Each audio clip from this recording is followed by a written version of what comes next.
from the WMTCP Newsroom, a special report with Chet Curtis. 20 years ago, the people of Massachusetts voted for better health and against big tobacco. It was a bold move, but something had to be done. 1 in every 4 adults in the state smoked, and the high school smoking rate was even higher, roughly 1 in 3. The ballot referendum asking voters to approve a 25-cent cigarette tax seemed doomed to fail. But a dedicated group of volunteers and professionals took on the challenge. As the Massachusetts Coalition for a Healthy Future, they led a 2-year campaign. At the forefront of the Question 1 ballot initiative was Dr. Blake Cady of the American Cancer Society, who became the chair of the coalition. We knew that increased costs of cigarettes through taxation encourages people to stop smoking, especially kids. We knew that for every 10% increase, that purchases would decrease by about 4%, and kids would decrease smoking by about 7%. We realized that the revenues generated by the Question 1 tax increase would fund all sorts of health initiatives, especially media campaigns and tobacco cessation programs for kids, especially, but also for adults. Led by the Massachusetts chapter of the American Cancer Society, the executive committee of the coalition included some of the state's most prominent health promotion leaders. Members included anti-smoking groups, health professionals, and legal and political consultants. They faced a formidable and better funded opponent, the tobacco industry. So the tobacco industry funded a committee against unfair taxes. That was their story. They actually outspent what we had to spend by a ratio of more than 10 to 1. But we had a weapon they didn't have. We had people all over Massachusetts affected by tobacco, volunteers who were willing to get behind this initiative to tax tobacco and protect kids. They got involved in getting the word out at a local level, at a statewide level. They helped us get petitions signed, and ultimately the message tax tobacco, protect kids resonated with the public. We held kids' press conferences at the State House. We mobilized the Smoke-Free Class of 2000. We had news events, and we helped people in the community write letters to the editor. And with the help of hundreds of volunteers, we won the approval for Question 1 with 54% of the voters. The victory led to the creation of the Massachusetts Tobacco Cessation and Prevention Program at the Department of Public Health. The media campaign, launched in 1993, was designed to galvanize public opinion around protecting children from the dangers of tobacco. Last November, the voters of Massachusetts took a stand. They looked to the facts. They weighed the costs, the human costs, and they passed a cigarette tax. We implemented a comprehensive program designed to reach all segments of society. Our objective was to prevent children from picking up the habit, to help smokers to quit, and to provide a clean environment for everyone. The advertising campaign talked about the cost of smoking and its physical effects. MTCP used fear, and they used humor. We also funded and empowered communities throughout the state, who in turn passed laws making it harder for kids to get cigarettes, and making the air in their cities a little cleaner and a little safer. We'll be right back. Oh my God. The fear of not breathing or not being able to breathe is worse than anything in the whole world. This is a healthy human lung.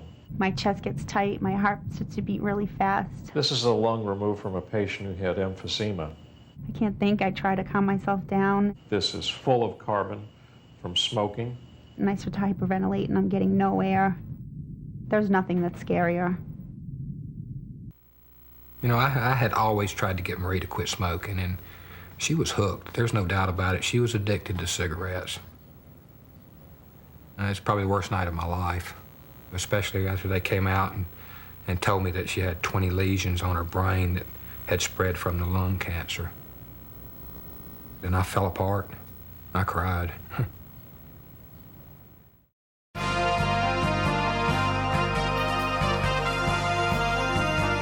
It's hard to imagine today, but there were once ashtrays on office desks in doctors' offices, on bars and restaurant tables.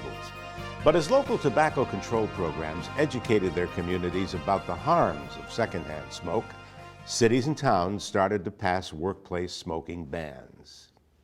It wasn't always pretty. The tobacco industry sent representatives to local hearings, but we persisted, and those towns did require no smoking sections in restaurants, and then smoke-free restaurants, and finally smoke-free bars, step by step, town by town. Boston went 100% smoke-free in restaurants and bars in 2003. The statewide ban was enacted the following year.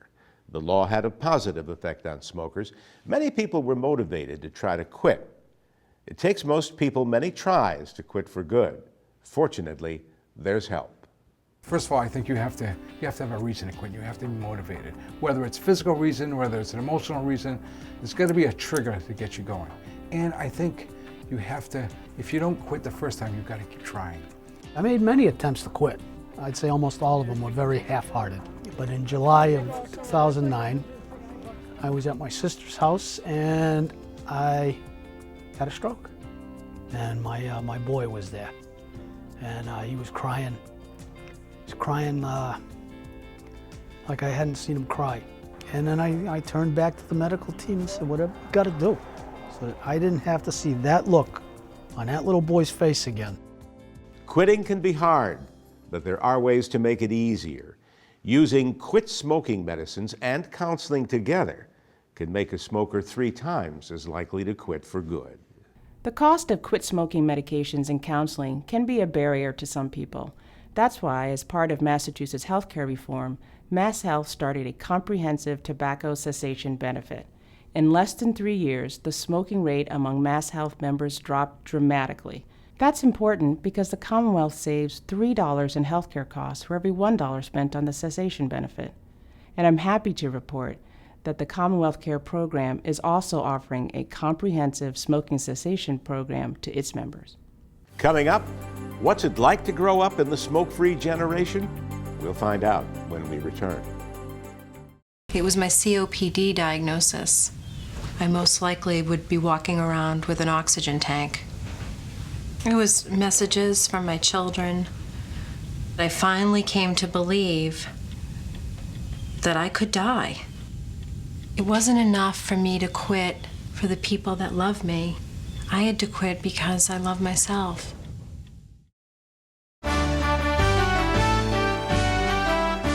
"20 years ago, it wasn't too hard for a young person to get cigarettes. No one was really checking for ID, and the prices were low.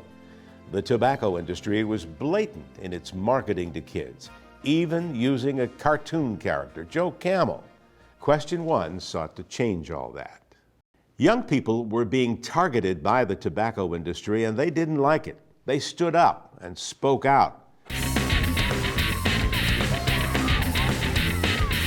Today, young people are fighting the tobacco industry's influence in their communities. As part of the 84 movement, MTCP's youth initiative, they're speaking out and educating lawmakers about tobacco industry tactics. After 20 years, the energy is still there. Over the past 20 years, we have cut the high school smoking rate in half. We have eliminated smoking in the workplace, and we have provided access to smoking cessation counseling and medicines for the most vulnerable people in the Commonwealth. But we know the tobacco industry doesn't sleep. So every day we work to help smokers quit, to counter the tobacco industry's message, to protect every person in the Commonwealth from the harm of tobacco use. What does this progress really mean? Well, for the answer, we turn to people who were born after Question One passed. I don't know, I think it's horrible. It's really expensive, and I don't know, it just doesn't seem worth it to me. All that money you're wasting on just cigarettes, you could be wasting on something actually better. MTCP's statewide youth initiative empowers teens to speak out against tobacco industry tactics. Now, this commentary from Brittany Jones, a member of the 84 movement. To everyone who worked on Question One and everyone who has fought tobacco in Massachusetts for the past 20 years, thank you. You've made a difference in my life and the lives of the young people across the state. I can assure you that the tobacco problem is still not solved.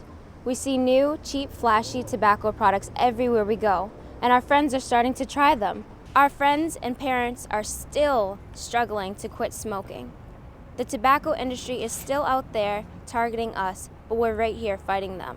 We're educated, we're angry, and we're ready. Let's do it. Thank you for watching this special report. I'm Chet Curtis. Together, we can make smoking history.